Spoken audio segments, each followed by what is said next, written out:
Hey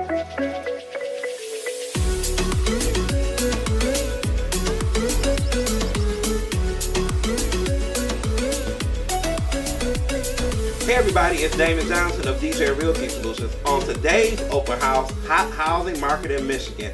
Now, before I start going through the list, don't get offended if your neighborhood isn't on the list. I'm just going by what came out today, and I'm also going to read it off. I know I usually don't use paper, guys, but hey, I figure I want to get the information exactly right, so I have to go off the paper. So, here we go.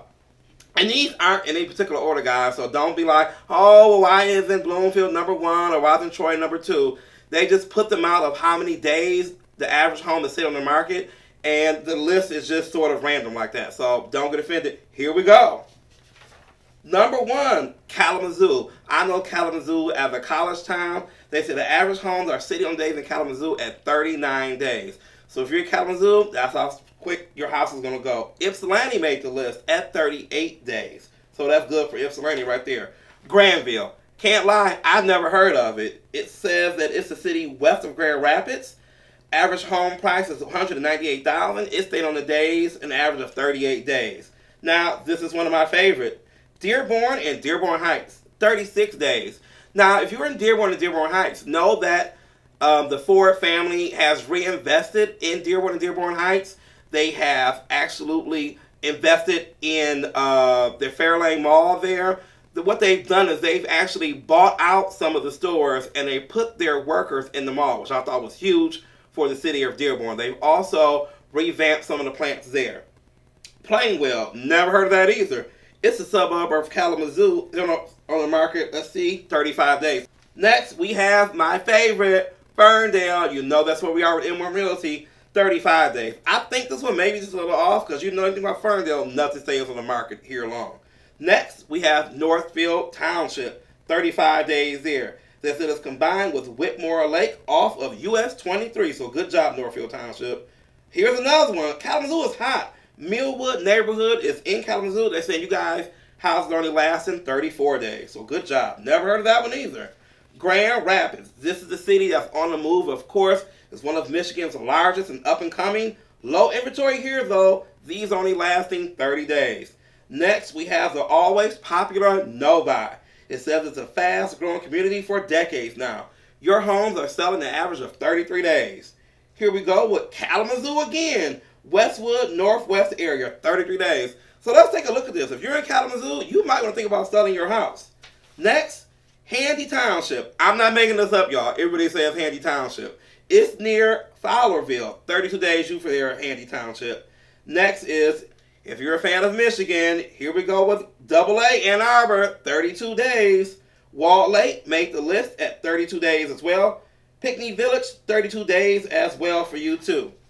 Here we are with the ever popular Livonia. Those are going an average of 31 days. Top of your list being about a little over $500,000. So those are your larger homes there.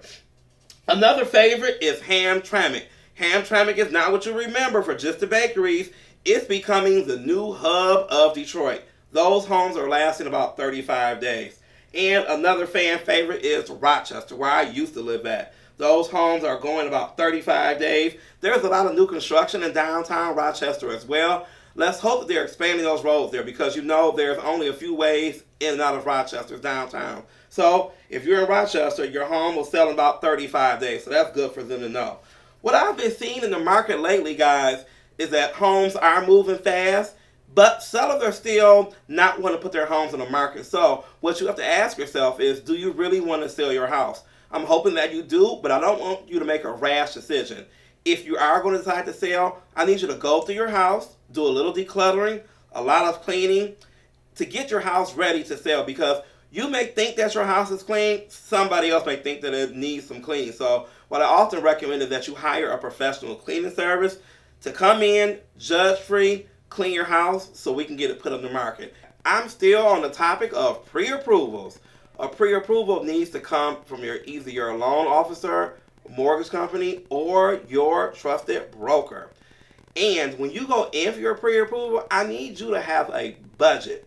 I know budget can be a bad word, but we have to learn what our budget really is. You have to go through what your current bills are, your car, credit cards, student loan payment, what have you.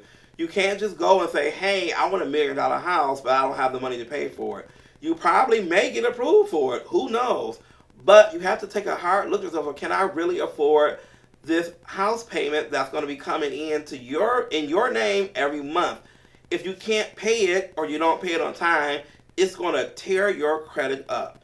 You have to watch your pre-approvals, guys. Don't get pre-approved for more than you know that you can afford. Start off small. Get a couple pre-approvals. Compare them. Tell your lender, hey, this is what I want. This is where I want to be at. Can you get me here? It's okay to get qualified for what you really need for that house. You don't have to go over. Sometimes we go over a little bit for a little cushion, and that's fine. Like a $5,000, $10,000 cushion is fine. I don't mean a $50,000 to a $100,000 cushion, guys. That's not what I want you to do. Another thing I want you to do, I get a lot of clients sometimes who want to see homes who don't have a pre-approval letter. And it's not that we as realtors are trying to be mean. We really want to help you out. You really need to have the pre-approval letter. I don't want to set false expectations that, hey, this is the home for you, and lo and behold, you can't afford it, or this isn't what you really thought it was going to be. We really need to work on getting accurate pre-approvals of what you want, what's feasible, and what's in your budget. I need for everybody to go out this weekend, take a look at your budget. Monday, reach out to a trusted real estate professional and say, hey, let's work on getting me pre-approved. And as always, don't forget, I'm on all forms of social media as DJ Realty Solutions. You can email me as well at damonjohnson100@gmail.com. Here's hoping that your open house will close soon. Bye, guys. Talk to you soon.